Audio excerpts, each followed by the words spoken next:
Assalamu alaikum wa rahmatullahi ta'ala wa barakatuhu. Barkanku da ziyarar wannan tasha namu mai suna Umar Ismail TV. Wato yau abin da nake so na yi magana a kai shine wato matsalan da ya shafi WhatsApp status. Wato matsalan WhatsApp status ba wani matsala wai nake nufi ba, amma kuma za ku duba abu ne wanda yake damun mutane, wanda idan kana so ka yi posting na status ɗinka a WhatsApp za ka iya daɗewa. Akwai wanda kake so ya ga wannan abin shi kaɗai, ko kuma wasu mutane wanda kake so su gani su kaɗai, ko kuma kana so dukkan lambobinka su gani banda wasu namba. To shine nake so ya nuna muku yadda za ku yi wannan abin cikin sauƙi, yanda idan ka tura status ɗinka babu wanda zai gani sai wanda ka saka. Idan ka ga dama za ka iya cire mutum a wanda zai gani, idan ka ga dama kuma za ka iya saka kowa ya gani. Amma kafin nan ina roƙon alfarma dan Allah, idan wannan ne ziyararka na farko, ka danna min subscribe. Idan shiri na ya burge ka danna like, ka yi share domin wasu masu amfana cikin Facebook, WhatsApp da dai sauransu. Yanzu mu je bidiyon ba da ɓata lokaci ba. To da farko dai gashi nan, wannan shine, bari na shigo WhatsApp. Ga WhatsApp ɗin nan anan, wannan shine WhatsApp. Bari na shiga cikin WhatsApp. A misali yanzu idan ka shiga cikin WhatsApp, gashi nan cikin WhatsApp ne, nan shine status, gashi nan wannan, idan ka gan shi gashi nan shine status, za ka shiga. Idan ka shiga, wato idan ka duba a nan gefen dama akwai wasu ɗigo guda uku, gasu nan wannan. Idan ka zo za ka danna wannan ɗigon ne. Idan ka danna ɗigon gashi nan za ka ga setting, ga status privacy.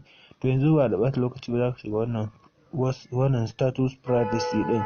Idan ka shiga cikin status privacy, gashi nan a nan wajen who can see my status update, a nan wajen gashi na farko gashi nan my contact. Wato idan ka saba wannan, duk wasu lambobinka in dai kana da lambar shi da nan ka zai gani. To amma nan idan ka gani gashi my contact except, wannan shi wato lambobinka duka za su gani, amma idan kana so mutum ɗaya kai ya gani, to sai ka shiga wannan. Gashi nan misali, idan ka shiga gashi nan, a nan za ka zaɓa. A misali idan bana so wannan ya gani, gashi sai ka wanda danna haka, to bari gani ba inda na yi makin.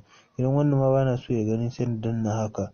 Idan dai gashi nan haka, misali idan waɗannan su ne kawai bana so su gani, ko mutum ɗaya a cikin su zai yi makin, kawai sai na zo nan ga wannan alamar makin ɗin, sai na danna shi. Ina dannawa gashi nan, kun ga ya dawo kan nan wajen wannan ɗan. Yanzu iya waɗannan kowa zai gani banda waɗanda na yi makin ɗin.